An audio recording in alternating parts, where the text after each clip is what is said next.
আসসালামু আলাইকুম। আজকে আমরা কথা বলবো আয়নিক কোভ্যালেন্ট এবং মেটালিক বন্ডিং নিয়ে। এই বিষয়ে আলোচনার আগে আমাদের একটু অ্যাটমের স্ট্রাকচার এবং ইলেকট্রনিক অ্যারেঞ্জমেন্ট সম্পর্কে নলেজ থাকা প্রয়োজন। তো সেই বিষয়ে আমি অলরেডি একটা লেকচার দিয়েছি। তোমরা যারা লেকচারটা দেখোনি তারা এই লেকচারটা দেখে আসতে পারো, লিংক ডেসক্রিপশনে দেওয়া থাকবে। একটা অ্যাটম স্টেবল হয় যখন এটা ডুপ্লেট বা অক্টেট কনফিগারেশন থাকে। ডুপ্লেট বা অক্টেট কনফিগারেশনকে নোবেল গ্যাস স্ট্রাকচার বা নোবেল গ্যাস কনফিগারেশনও বলা হয়ে থাকে। অ্যাটম রিঅ্যাক্ট করে to achieve Nobel gas structure. প্রশ্ন হচ্ছে যে নোবেল গ্যাসগুলো কিভাবে ডিফারেন্ট। আসলে নোবেল গ্যাসগুলো সাধারণত আনরিঅ্যাক্টিভ বা স্টেবল হয়, তার মানে তারা অন্য কারোর সাথে রিঅ্যাকশন করে না। এই নোবেল গ্যাস স্ট্রাকচার আমরা কাদেরকে বলি? নোবেল গ্যাসগুলোর ক্ষেত্রে আমরা সাধারণত দেখি তাদের ডুপ্লেট বা অক্টেট কনফিগারেশন রয়েছে। For example helium. হিলিয়ামের আউটারমোস্ট এনার্জি লেভেলে দুইটা ভ্যালেন্স ইলেকট্রন থাকে। এটাকে আমরা বলি ডুপ্লেট কনফিগারেশন। মানে হিলিয়ামের মতো যারা এরকম কনফিগারেশন অ্যাচিভ করবে তাদেরকে আমরা বলবো ডুপ্লেট কনফিগারেশন। অন্যান্য যে নোবেল গ্যাসগুলো আছে, ফর এক্সাম্পল নিয়ন, তাদের ক্ষেত্রে আমরা দেখি আউটারমোস্ট এনার্জি লেভেলে 8 ভ্যালেন্স ইলেকট্রনস থাকে। সেই ক্ষেত্রে আমরা বলি এটাকে অক্টেট কনফিগারেশন। অ্যাটমগুলো সাধারণত রিঅ্যাকশন করে এই নোবেল গ্যাস স্ট্রাকচার অ্যাচিভ করার জন্য, এবং এই কাজটা করে by donating or gaining or sharing their valence electron. এবং যখনই অ্যাটমগুলো তাদের ইলেকট্রন লুজ বা গেইন করে তখন তারা আয়ন তৈরি করে। আর এই আয়নগুলো যখন কম্পাউন্ড তৈরি করে তখন যে বন্ডের মাধ্যমে অ্যাটাচড হয় সেটাকে আমরা বলি আয়নিক বন্ড। এই আয়নিক বন্ডগুলো সাধারণত দেখা যায় মেটাল এবং নন মেটালের মধ্যে, যেখানে মেটালগুলো ইলেকট্রন ট্রান্সফার করে নন মেটালের কাছে। মানে ইলেকট্রন ডোনেট করছে মেটাল এবং ইলেকট্রন রিসিভ করছে বা গেইন করছে নন মেটাল। এইভাবে তারা তাদের যে আউটারমোস্ট এনার্জি লেভেল সেটাকে ফুল করে, মানে তারা অক্টেট বা ডুপ্লেট কনফিগারেশন অ্যাচিভ করে। যদিও আমরা বলেছি মেটাল নন মেটালের মধ্যে আয়নিক বন্ড দেখা যায়, তারপরেও একটা এক্সেপশন আছে, সেটা হচ্ছে ammonium salt. Ammonium salt for example ammonium chloride, এখানে নাইট্রোজেন, হাইড্রোজেন, ক্লোরিন সবাই কিন্তু হচ্ছে নন মেটাল, তারপরেও অ্যামোনিয়াম ক্লোরাইড একটা আয়নিক কম্পাউন্ড। এর কারণ হচ্ছে এখানে অ্যামোনিয়াম আয়ন থাকে এবং ক্লোরাইড আয়ন থাকে, এবং তাদের দুজনের মধ্যে আসলে আয়নিক বন্ড ফর্ম হয়, সেজন্য এটাকে আয়নিক কম্পাউন্ড বলা হয়। তার মানে আয়নিক বন্ডিং এর জন্য অবশ্যই আয়ন ফর্মেশনের প্রয়োজন। আমরা জানি যে অ্যাটমগুলো সাধারণত ইলেকট্রিক্যালি নিউট্রাল হয়, যেখানে নাম্বার অফ প্রোটন এবং ইলেকট্রন ইকুয়াল থাকে। যখনই নাম্বার অফ প্রোটন এবং ইলেকট্রনের ব্যালেন্স চেঞ্জ হবে তখনই তারা আয়ন হবে।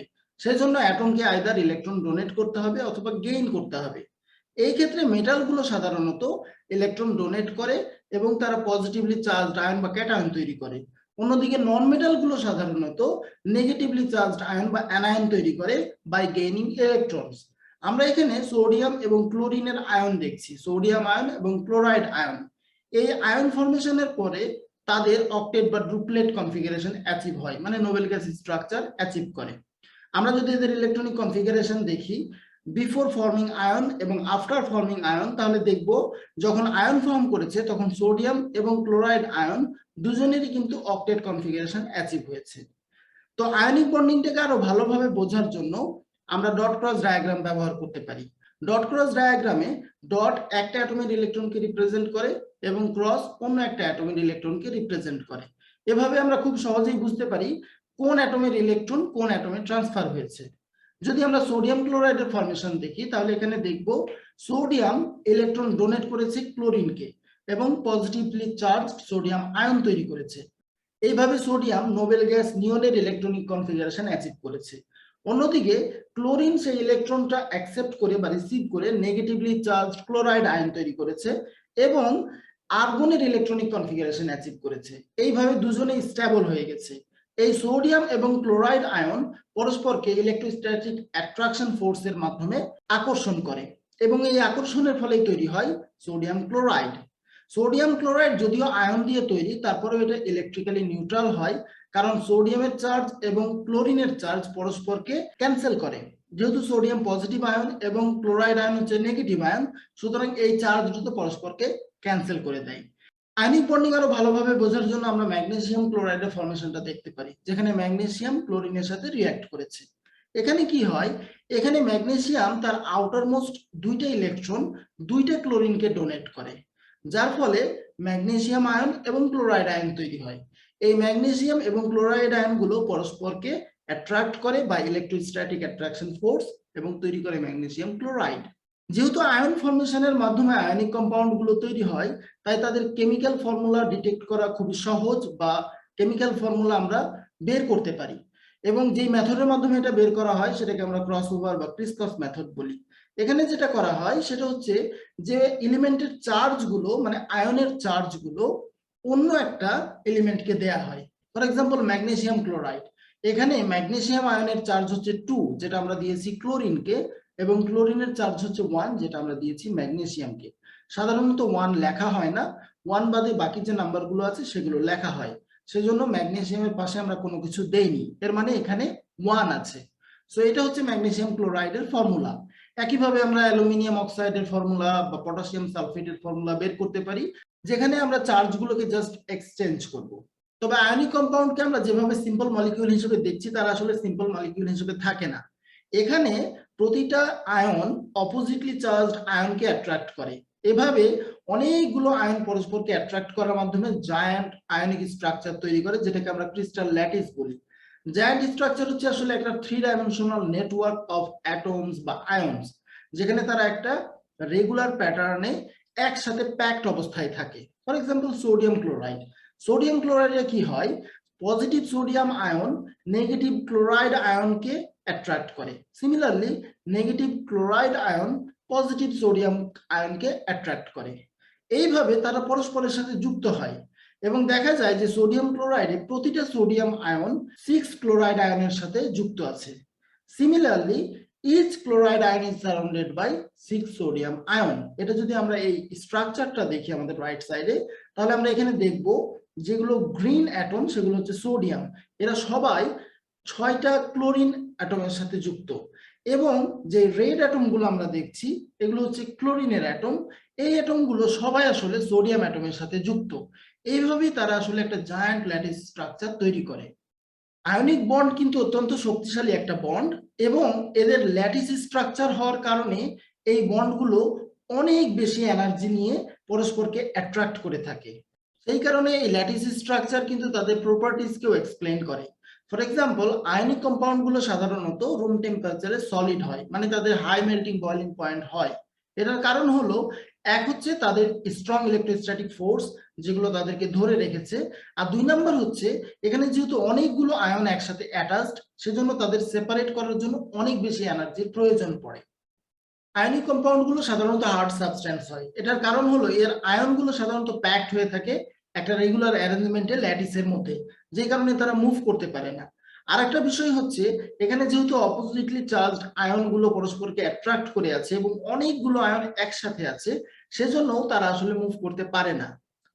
তবে আয়নিক কম্পাউন্ডগুলো সাধারণত ওয়াটার সলিউবল হয়।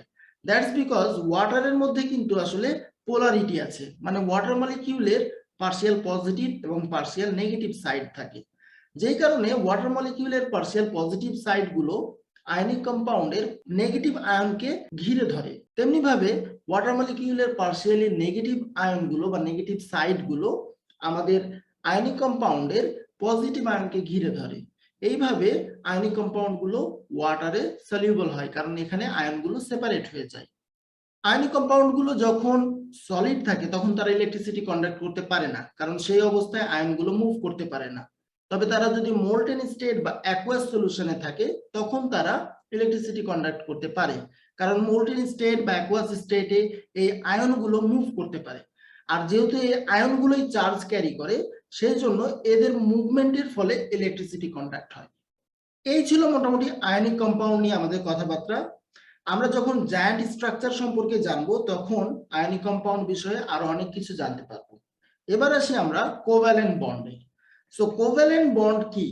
কোভ্যালেন্ট বন্ড গুলো হয় সাধারণত নন মেটালের মধ্যে, যেখানে নন মেটাল গুলো ইলেকট্রনকে শেয়ার করে, এবং যখন তারা ইলেকট্রন গুলো শেয়ার করে তখন যে বন্ডিং তাদের মধ্যে হয় সেটা হচ্ছে covalent bond.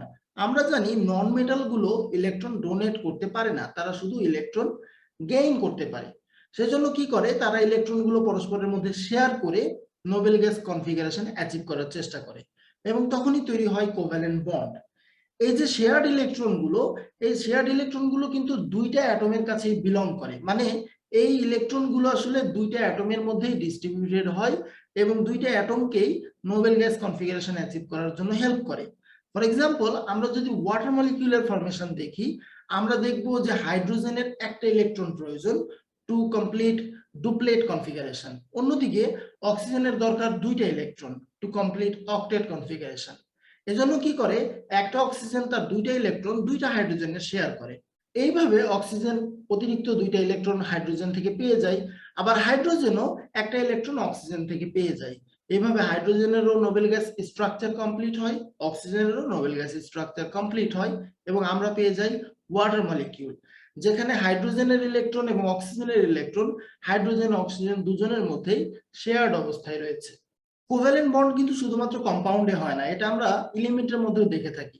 Hydrogen, oxygen, nitrogen কিংবা হ্যালোজেন গ্রুপের যে এলিমেন্ট গুলো আছে এরা কিন্তু সবাই মলিকিউল হিসেবে থাকে। এই মলিকিউল গুলোর ফরমেশন হয় কোভ্যালেন্ট বন্ডের মাধ্যমে। ফর এক্সাম্পল ক্লোরিনের অক্টেট কমপ্লিট করার জন্য একটা ইলেকট্রন প্রয়োজন। সেই জন্য কি করে, দুইটা ক্লোরিন অ্যাটম পরস্পরের সাথে একটা করে ইলেকট্রন শেয়ার করে এবং তৈরি করে একটা chlorine molecule. Similarly hydrogen molecule বা অক্সিজেন মলিকিউল তৈরি হয়, যেখানে তারা নিজেদের মধ্যে ইলেকট্রন শেয়ার করে মলিকিউল ফর্ম করে এবং একই সাথে স্টেবিলিটি অর্জন করে। এই কোভ্যালেন্ট সাবস্টেন্স গুলো আইদার সিম্পল মলিকিউল হিসেবে এক্সিস্ট করে বা জায়ান্ট স্ট্রাকচার হিসেবে এক্সিস্ট করে। সিম্পল কোভ্যালেন্ট মলিকিউলস এর কথা যদি আমরা বলি, যেমন মিথেন, অ্যামোনিয়া বা অক্সিজেন, এরা আসলে ইন্ডিভিজুয়াল মলিকিউল হিসেবে থাকে এবং নিজেদের মধ্যে ইন্টারমলিকিউলার ফোর্স তৈরি করে পরস্পরের সাথে ইন্টারঅ্যাক্ট করে। অন্যদিকে জায়ান্ট কোভ্যালেন্ট স্ট্রাকচারে দেখা যায় যে অ্যাটমগুলো অনেকগুলো কোভ্যালেন্ট বন্ড তৈরি করেছে এবং প্রত্যেকে প্রত্যেকের সাথে একসাথে যুক্ত। এইভাবে তারা আসলে একটা জায়ান্ট স্ট্রাকচার তৈরি করে। তবে এই লেকচারে আমরা জায়ান্ট স্ট্রাকচার নিয়ে কথা বলবো না, সেই জন্য আমরা কথা বলবো মূলত সিম্পল কোভ্যালেন্ট মলিকিউলস নিয়ে। এখন আসি আমরা সিম্পল কোভ্যালেন্ট মলিকিউলস গুলো কেমন। এই মলিকিউল তৈরি করার জন্য দরকার কোভ্যালেন্ট বন্ড, এবং এই মলিকিউল গুলো কিন্তু পরস্পরের সাথে অ্যাটাচ থাকে, মানে মলিকিউল গুলো কিন্তু পরস্পরকে আকর্ষণ করে। এই আকর্ষণ যে করে তারা, সেটা করে তারা উইক ইন্টারমলিকিউলার বন্ডের মাধ্যমে। আমরা যদি কিছু কোভ্যালেন্ট মলিকিউলস দেখি, ফর এক্সাম্পল ওয়াটার, মিথেন বা কার্বন ডাইঅক্সাইড, এরা সবাই সিম্পল কোভ্যালেন্ট মলিকিউলস, মানে এরা ইন্ডিভিজুয়াল মলিকিউল হিসেবে এক্সিস্ট করে এবং এদের মধ্যে উইক ফোর্স আছে। সেই উইক ফোর্স গুলো কি কি? বিভিন্ন ধরনের উইক ফোর্স থাকে, যেমন London dispersion force. For example chlorine molecule গুলোর মধ্যে নিজেদের অ্যাটমের মধ্যে থাকে কোভ্যালেন্ট বন্ড, কিন্তু মলিকিউল টু মলিকিউল যে ফোর্স, সেটা হচ্ছে London dispersion force.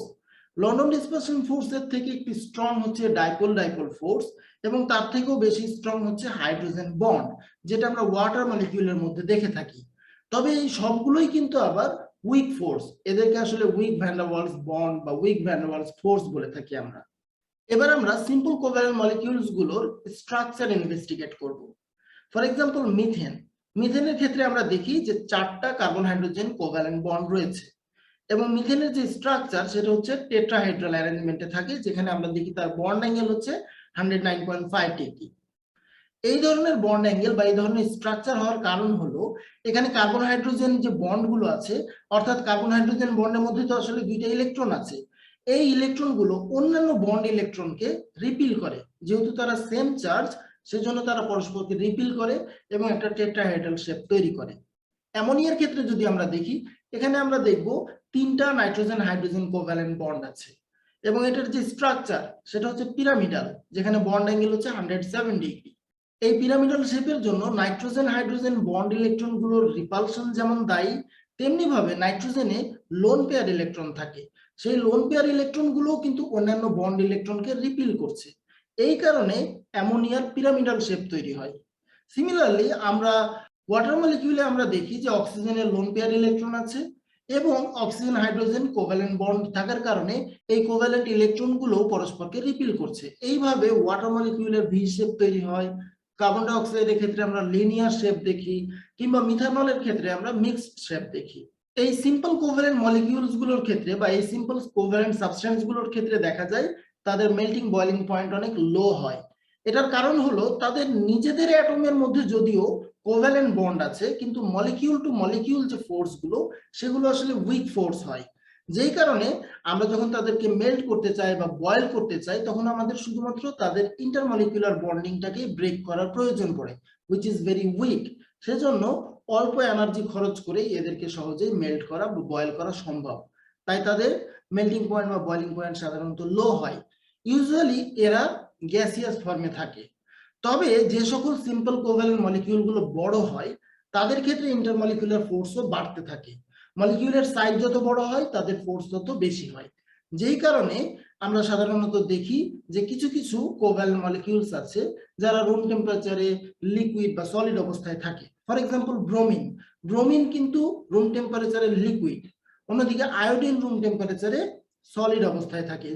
Covalent molecules গুলোর মধ্যে যেহেতু চার্জ থাকে না তাই তারা ওয়াটার সলিবল হয় না, তবে তারা অর্গানিক সলভেন্টে সলিবল হয়, কারণ অর্গানিক সলভেন্ট গুলো নিজেরাও কিন্তু কোভ্যালেন্ট মলিকিউলস। তবে কিছু এক্সেপশন আছে, for example hydrogen chloride. Hydrogen chloride ওয়াটারের মধ্যে ডিসোসিয়েট হয়ে হাইড্রোজেন আয়ন এবং ক্লোরাইড আয়ন তৈরি করে, সেই কারণে এরা ওয়াটার সলিবল হয়ে থাকে। চার্জ বা ফ্রি ইলেকট্রন না থাকার কারণে কোভ্যালেন্ট মলিকিউলস গুলো বা কোভ্যালেন্ট সাবস্টেন্স গুলো ইলেকট্রিসিটি কন্ডাক্ট করতে পারে না। তবে এখানেও কিন্তু এক্সেপশন প্রযোজ্য, মানে যারা আসলে ওয়াটার সলিবল হয় বা ওয়াটারে ডিসোসিয়েট করে তারা আবার ইলেকট্রিসিটি কন্ডাক্ট করে। ফর এক্সাম্পল হাইড্রোজেন ক্লোরাইড যখন ওয়াটার সলিবল হয় বা অ্যাকুয়াস হাইড্রোজেন ক্লোরাইড যেটা বলছি সেটা কিন্তু আবার ইলেকট্রিসিটি কন্ডাক্ট করে। তো এই ছিল মোটামুটি কোভ্যালেন্ট বন্ড নিয়ে আমাদের আলোচনা। এবার আমরা আলোচনা করব একটু মেটালিক বন্ড।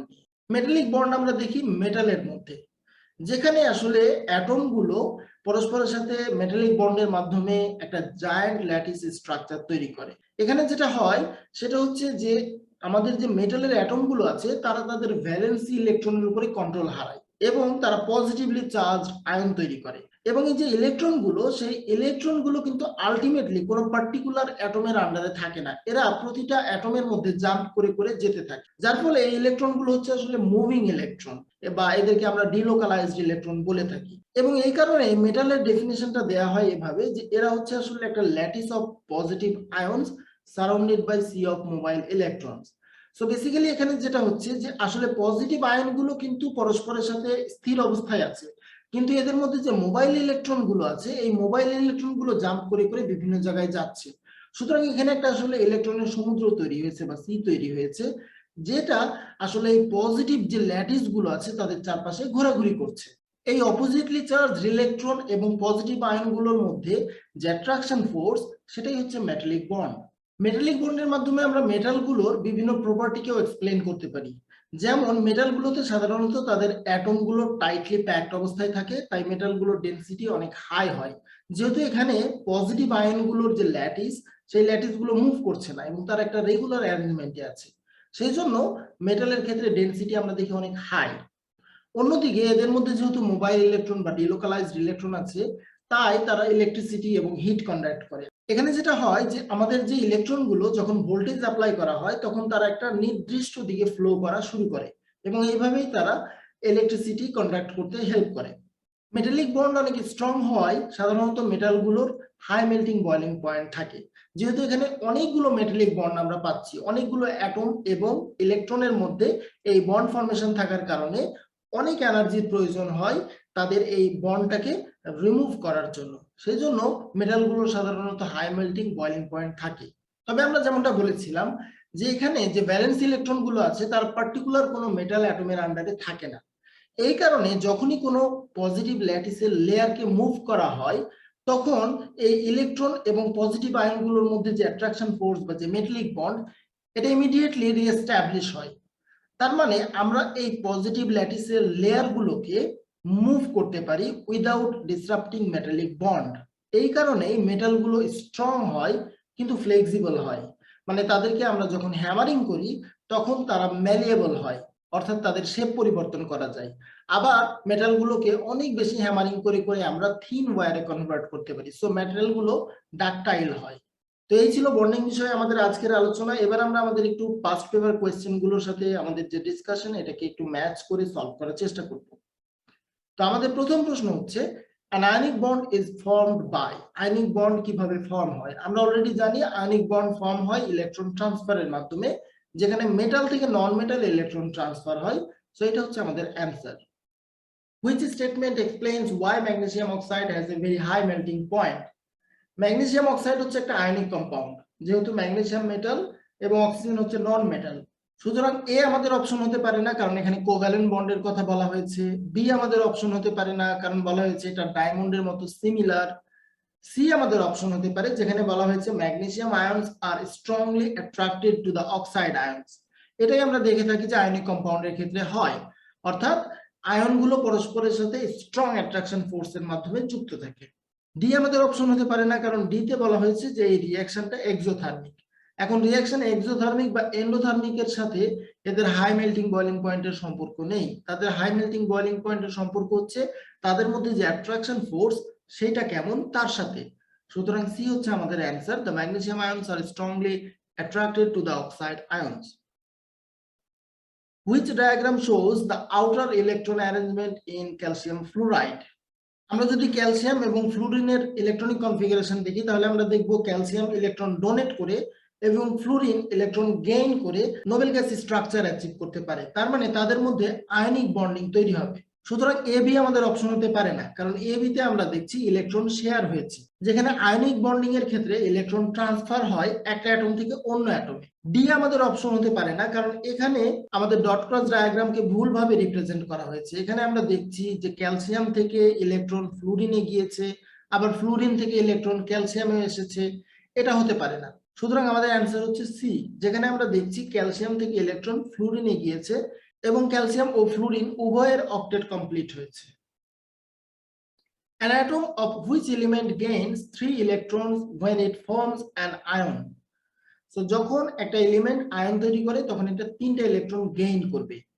এটা কখন করবে? ইলেকট্রন গেইন করে সাধারণত নন মেটাল, অ্যালুমিনিয়াম এবং আয়রন হচ্ছে মেটাল, সুতরাং এটা আমাদের অপশন হতে পারে না।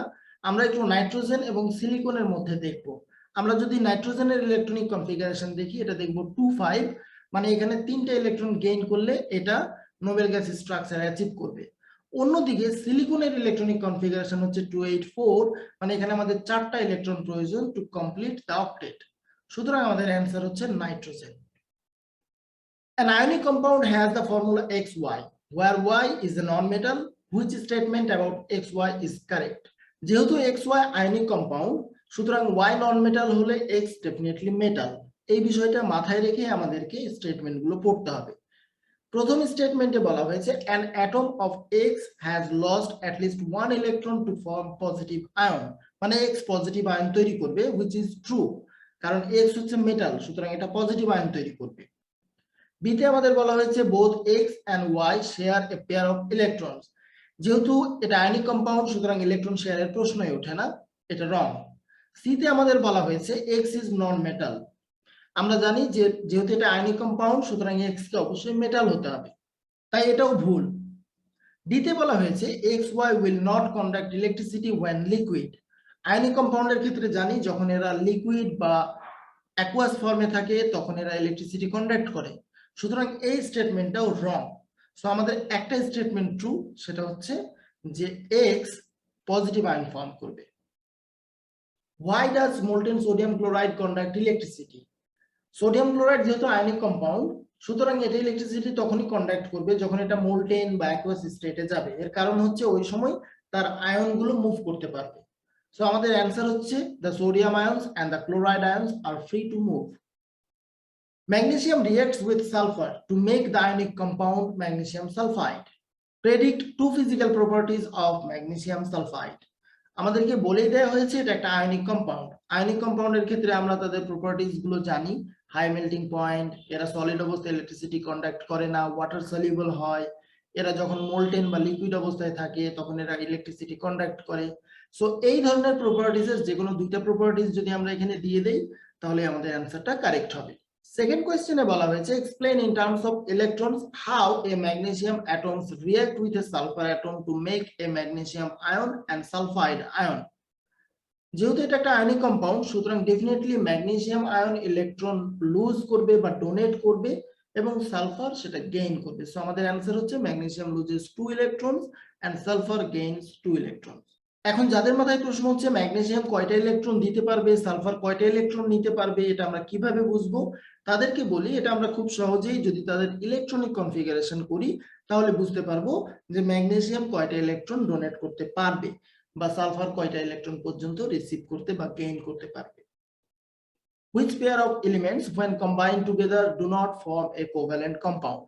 আমরা জানি কোভ্যালেন্ট কম্পাউন্ড ফর্ম করার জন্য নন মেটাল হতে হবে। যদি এরা মেটাল নন মেটাল হয় তাহলে তারা কোভ্যালেন্ট কম্পাউন্ড ফর্ম করবে না, আয়নিক কম্পাউন্ড ফর্ম করবে, এবং সেটা আমরা এখানে দেখছি সিজিয়াম এবং ফ্লুরিনের ক্ষেত্রে। এরা মেটাল এবং নন মেটাল, সুতরাং এরা আয়নিক কম্পাউন্ড তৈরি করবে। বাকিরা সবাই নন মেটাল, যেমন নাইট্রোজেন, ক্লোরিন, ফসফরাস, ফ্লুরিন বা সালফার, এরা সবাই নন মেটাল হওয়ার কারণে এরা সবাই কোভ্যালেন্ট কম্পাউন্ড তৈরি করবে। The table gives the arrangement of electrons in the atoms of 4 different elements. So চারটা different এলিমেন্টের এখানে ইলেকট্রনিক অ্যারেঞ্জমেন্ট আমাদের দেয়া আছে। Which element does not form an ionic compound with chlorine? So এর মধ্যে কে ক্লোরিনের সাথে আয়নিক কম্পাউন্ড তৈরি করবে না? এখন ক্লোরিনের সাথে আয়নিক কম্পাউন্ড তৈরি করতে গেলে ক্লোরিনকে ইলেকট্রন ডোনেট করতে হবে। আমাদের দেখতে হবে যে এখানে কোন অ্যারেঞ্জমেন্ট আছে যে অ্যারেঞ্জমেন্ট একটা ইলেকট্রন ডোনেট করা বা লস করাকে সাপোর্ট করে না। ফর এক্সাম্পল, আমরা যদি এ, সি বা ডি দেখি, তাহলে দেখবো এদের সবার ভ্যালেন্স ইলেকট্রন আইদার 1 বা 2। এরা যদি একটা দুইটা ইলেকট্রন ডোনেট করে ফেলে তাহলে তারা সবাই আইদার ডুপ্লেট অথবা অক্টেট কনফিগারেশন অ্যাচিভ করে। সুতরাং এরা সবাই আসলে ক্লোরিনের সাথে আয়নিক কম্পাউন্ড তৈরি করতে পারবে। একমাত্র বি তে আমরা দেখি ইলেকট্রনিক কনফিগারেশন হচ্ছে 2 4, মানে এর ডুপ্লেট করতে হলে 4টা ইলেকট্রন ডোনেট করতে হবে, হুইচ ইজ নট পসিবল। এই ধরনের এলিমেন্ট সাধারণত ইলেকট্রন শেয়ার করে, সুতরাং এটা ক্লোরিনের সাথে আয়নিক কম্পাউন্ড তৈরি করতে পারবে না। A molecule of sulfuric acid has the structural formula shown. So আমরা এখানে সালফিউরিক অ্যাসিডের স্ট্রাকচার দেখছি। How many electrons are involved in forming all the covalent bonds in one molecule? একটা কোভ্যালেন্ট বন্ডে দুইটা ইলেকট্রন থাকে। আমরা জানি যে একটা অ্যাটম থেকে একটা ইলেকট্রন আসবে আর একটা অ্যাটম থেকে আরেকটা ইলেকট্রন আসবে, দুইটা ইলেকট্রন শেয়ার করে একটা কোভ্যালেন্ট বন্ড তৈরি করবে। এখানে আমরা সালফিউরিক অ্যাসিডের যদি বন্ড কাউন্ট করি, যেহেতু সবগুলো কোভ্যালেন্ট বন্ড, এখানে আমরা 8 বন্ড দেখব, তার মানে টোটাল ইলেকট্রন হবে 16। সো 16 হচ্ছে আমাদের answer. Some students wrote 3 statements about the bonding in a molecule of ammonia. তিনটা স্টেটমেন্ট দেওয়া হয়েছে এবং বলা হয়েছে which statements about the bonding in ammonia are correct. So আমাদের প্রত্যেকটা স্টেটমেন্ট আসলে জাজ করতে হবে। অ্যামোনিয়ার ক্ষেত্রে আমরা স্ট্রাকচার অলরেডি দেখেছি, কিভাবে এখানে বন্ড থাকে সেটাও আমরা দেখেছি। আমরা দেখেছি যে অ্যামোনিয়াতে 3টা নাইট্রোজেন হাইড্রোজেন বন্ড থাকে আর নাইট্রোজেনে একটা লোন পেয়ার ইলেকট্রন থাকে। তো এই স্টেটমেন্ট মাথায় রেখে আমরা এখন এই স্টেটমেন্টগুলোকে জাজ করব। প্রথম স্টেটমেন্ট হচ্ছে a nitrogen atom has 3 outer electrons, so all outer electrons are involved in bonding. এটা আসলে পসিবল না। নাইট্রোজেনের ক্ষেত্রে আমরা দেখেছিলাম যে এর ইলেকট্রন কনফিগারেশন হচ্ছে 2 5, তার মানে আউটার ইলেকট্রনস কতগুলো? 5টা। সুতরাং এই অপশনটা ইনকারেক্ট। সেকেন্ড স্টেটমেন্টে বলা হয়েছে a nitrogen atom has 5 outer electrons, so এটা আমরা জানি যে নাইট্রোজেনের হচ্ছে 5 আউটার ইলেকট্রনস আছে। 2 outer electrons are not involved in bonding, এটা আমরা দেখেছি। নাইট্রোজেনে কিন্তু 3টা হাইড্রোজেনের সাথে বন্ড হয়। 3টা হাইড্রোজেনের সাথে বন্ড করার জন্য নাইট্রোজেনের মাত্র 3টা ইলেকট্রনের প্রয়োজন, বাকি 3টা ইলেকট্রন কিন্তু হাইড্রোজেনগুলো থেকে আসবে। সো নাইট্রোজেনের আউটার ইলেকট্রনের 2টা ইলেকট্রন কিন্তু এখনো বসে আছে, যাদেরকে আমরা লোন পেয়ার ইলেকট্রন বলি। সুতরাং এই স্টেটমেন্ট কারেক্ট। থার্ড স্টেটমেন্টে বলা হয়েছে a nitrogen atom shares electrons with each of 3 hydrogen atoms, এবং আমরা এখানে কিন্তু সেই স্ট্রাকচারে দেখেছি যে নাইট্রোজেন আসলে 3টা হাইড্রোজেনের সাথেই 3টা ইলেকট্রন শেয়ার করে। So this is also correct. তাহলে 2 এবং 3 হচ্ছে correct statement. Draw the dot cross diagram for a molecule of phosphorus trichloride. Only include the outer shell electrons. এখানে আমরা যদি ফসফরাসের ইলেকট্রনিক কনফিগারেশন দেখি, যেটা পাবো আমরা 2 8 5, মানে ফসফরাসের আসলে 3টা ইলেকট্রন প্রয়োজন টু কমপ্লিট দ্য অক্টেট, এবং ক্লোরিনের ক্ষেত্রে আমরা কনফিগারেশন দেখি 2 8 7, মানে এর দরকার হচ্ছে একটা ইলেকট্রন। সো কি হবে এখানে আসলে একটা ফসফরাস 3টা ক্লোরিনের সাথে আসলে যুক্ত হবে, এবং যেহেতু ফসফরাসের বাইরে 5টা ইলেকট্রন আছে, তার মানে 3টা ইলেকট্রন বন্ড ফরমেশন করবে আর 2টা ইলেকট্রন কিন্তু বসে থাকবে, যাদেরকে আমরা বলি লোন পেয়ার ইলেকট্রন।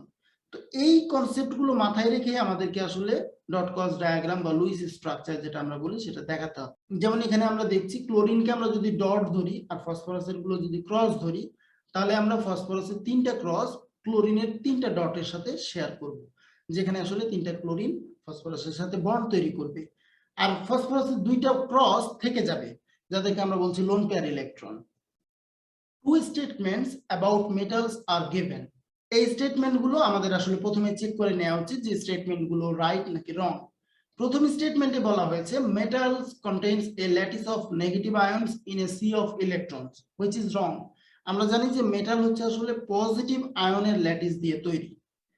সেকেন্ড স্টেটমেন্টে বলা হয়েছে the electrical conductivity of metals is related to the mobility of the electrons in the structure. এবং এটা হচ্ছে কিন্তু কারেক্ট, কারণ আমরা খুব ভালো করেই জানি যে আসলে ইলেকট্রন কন্ডাক্ট করার জন্য এই মোবাইল ইলেকট্রন গুলোই রেসপন্সিবল। এবার আসি আমাদেরকে বলা হচ্ছে যে কোনটা কারেক্ট, যেখানে আমাদেরকে 4টা স্টেটমেন্ট আবারও দেয়া হয়েছে corresponding to previous 2 statements. So প্রথমে বলা হয়েছে both statements are correct, এটা সঠিক না, আমরা দেখেছি এর মধ্যে একটা স্টেটমেন্ট কারেক্ট ছিল, একটা স্টেটমেন্ট রং ছিল। সেকেন্ডে আমাদের বলা হয়েছে both statements are correct, so এটাও রং। থার্ড অপশনে বলা হয়েছে statement 1 is correct, which is also wrong, কারণ আমরা দেখেছি স্টেটমেন্ট 1 হচ্ছে আসলে ফলস বা রং। এবং ডি তে আমাদের বলা হয়েছে statement 2 is correct, yes, and statement 1 is incorrect, that is right. তো এই ছিল বন্ডিং নিয়ে আমাদের আজকের আলোচনা। আশা করি তোমাদের মোটামুটি বোঝাতে পেরেছি অনেক সহজভাবে, যদিও লেকচারটা একটু লেন্দি হয়ে গেছে, কিন্তু আমি চেষ্টা করেছি সবথেকে সহজ উপায়ে বন্ডিং গুলোকে বোঝানোর। এরপরে আমরা জায়ান্ট স্ট্রাকচার নিয়ে যখন আলোচনা করব তখন বন্ডিং বিষয়টা আমরা আরো অনেক বেশি ক্লিয়ার হয়ে যাব। সেই পর্যন্ত সবাই ভালো থাকবে। আল্লাহ হাফেজ, টেক কেয়ার।